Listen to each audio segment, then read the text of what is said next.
Hey there, cats and kitties. I am the Blues Man, Johnny Blues, coming at you live to talk about episode 1 of a series that I am just so happy is back. The second season of ClassicaLoid. I covered the entirety of the first season in episodic video discussions, and the first, like half of that was during a time when I was very sick with a staph infection, so I was not on camera, and a lot of the time there were sort of semi-blurry static backgrounds that I would point the camera at and just talk off camera about the episodes. But I instantly fell in love with the anime ClassicaLoid because of my passion for classical music of all kinds, really. But I've always had a fascination and love for classical music, Beethoven being one of my favorite composers. And so to have an anime that brought together a bunch of classical composers, but in a sort of sci-fi fantasy comedy surrounded environment like this anime proved to be, it had me ecstatic. I was bouncing off the walls. It was absolutely phenomenal. And so now to know we're back with a second season, and the opening montage, the musical montage that opens this episode, is like refamiliarizing the viewer, anyone who had watched the first season, but also it could really work for anyone just jumping in now. It catches you up to speed with the fact that it's still very much the status quo. Not much has changed, not much has evolved for the lives of Kanai and Sosuke and their surrounding ClassicaLoids in their manor house. Beethoven is still making his gyoza, Mozart is still the prankster and extrovert. Liz is still very much about being consumed with romance and love and passion. Chopin is still a shut-in on his little computer. And Schubert's kind of hanging out in a park, still wearing his rap attire and everything, as he gained, toward the latter half of the first season, still very much consumed with the poetic nature of hip-hop and all that kind of stuff.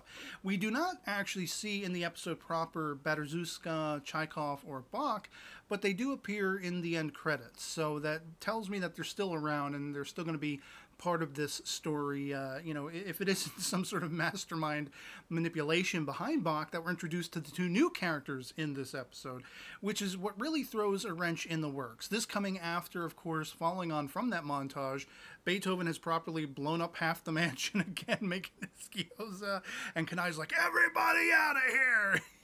As per usual. It's all exactly the way it was when we left it, that kind of thing. And so we're introduced to these two new characters, one professing to be Kanai's little brother. And I'd already seen the character sort of description and name, so I knew going in that that's not what he was supposed to be, but I wasn't sure exactly how it was going to play out. And of course, he's just blown smoke up Kanai's butt with this story. I had been left at like a facility, an orphanage or something like that. I ran into our mom, and she handed me this note to come bring to you, and will you take care of me and all this stuff. And we see he's a little a-hole. He's a little prankster a-hole, but in a malicious sense, whereas, sort of corresponding with Mozart is very much doing it as a practical joker. He's like a jester. He's a madman. But this so-called little brother, this little a-hole, as I call him, he's doing it maliciously. He's trying to break, Schubert's heart about being consumed with the hip-hop and everything like that, that it's a lost cause and it's completely horrible. He shuts the power off so Chopin loses his, MMO game playing, whatever it is. And Liz is the only one who's actually sort of catching on to him. And there's also a big-time conflict because now that he's come in with his pet hippo, by the way, a hippopotamus, basically he's managed to finagle Beethoven's and Mozart's rooms away from them. Kanai has given him and the hippo their own rooms. Usurping Beethoven's and Mozart's, and they're livid. They're absolutely ticked off to all hell because now they got to have like their own little walk-in closet that they got to share now and everything, and they're driving each other mad. And so they, of course, are kind of on the attack, and they're trying to persuade this little so-called little brother to give the rooms back and everything like that. And it's kind of interesting because we do have Beethoven call forth his musique again. Again, kind of sort of trying to refamiliarize the viewer with the aesthetics, with how things are going how things operate and what the music is and everything like that. But also for new viewers, I think anyone who hasn't seen the first season could properly jump right into this, and there wasn't so much that was being called back upon, you know, as far as what happened in the first season to make you feel like you missed anything. There weren't really any callbacks to that effect. You could have just started watching this from scratch, and you'd already get the gist of how everything is meant to operate, how wacky these characters are, the fact that they have this, you know, melodic special super ability, and we see Beethoven use this and such like that. You get the personalities of each and every one of the characters right in the first half of this episode. And so it's really interesting corresponding with that this little kid is like, oh, well, you know, you think that's masterful? Like, he thinks very lowly of the ClassicaLoids, and he doesn't seem at all, I think it's Sosuke, somebody points out, you know, he doesn't seem surprised by any of this. It seems like he already has some sort of prior knowledge or awareness of what ClassicaLoids are, what they're meant to be. He seems to be familiar with the fact that these are all classical composers, or at least beings based on classical composers, and the kinds of abilities and the kind of talents they're supposed to have. So he's challenging that at every attempt. And he even gets to the point where he says, well, I've seen musique, so-called, better than anything this guy has, Beethoven has. And suddenly, you know, you have Kanai's bird take a bite out of the hippo's snout, if you will. They come running into the manor house. And this hippo Dovo-kun, or whatever they called him, starts emanating musique, and it's apparently in the form of Antonin Dvorak, I guess is who this hippo is. Like, okay, this just blew my mind. It's apparently a ClassicaLoid that is a hippo, an animal. How does that work? I hope we're going to have that explained, because it's kind of left off semi-ambiguously, where this kid is just like, oh, did you think you're the only kind of ClassicaLoids there are? And that was something that was a big-time point of speculation for people who were watching the show along with me, was, you know, what other kind of ClassicaLoids are there? Are there ClassicaLoids from other eras and such like that? And I guess we kind of sort of have that answer in the fact that this kid reveals himself to be the ClassicaLoid incarnation of Richard Wagner, a composer, by the end, a very sort of nefarious character that he is, a real a-hole, as I say. But apparently this hippo, Dovo, is Antonin Dvorak as well, and that's gobsmacking. It's a hippopotamus. Hungry hippos over here. It is also apparently a ClassicaLoid. What? How is that possible?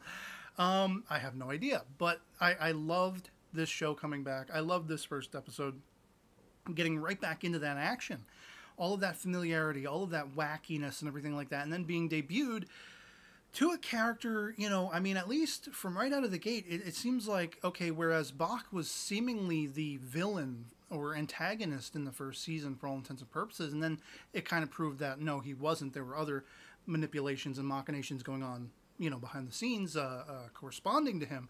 It seems from right out of the gate like this little jerk face, Richard Wagner incarnate, is going to be the antagonist. At least he was in this opening to a point. And I don't know how, you know, like this he and the hippo are, Antonin Dvorak, I don't know.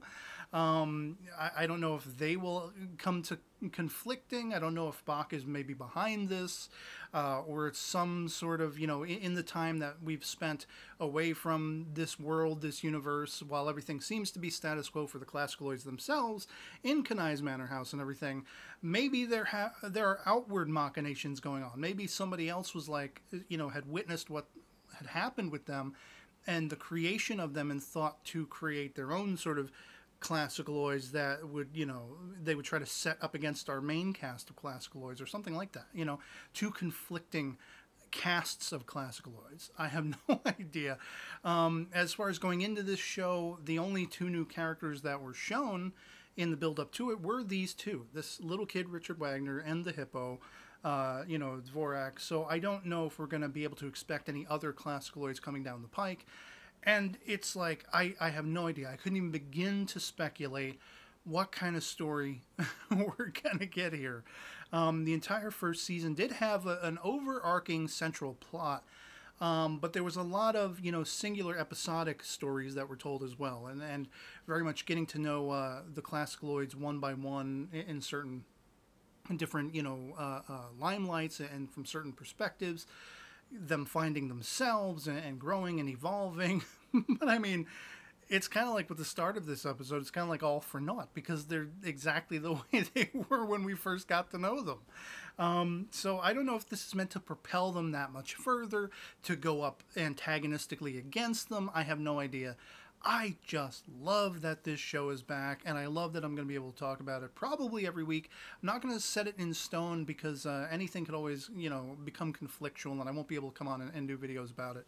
Or I may just not feel like it every single week. But in any case, this is the highest I can get for Contender, apart from Shokugeki no Soma Season 3, for a certainty of coming on every week and discussing each episode.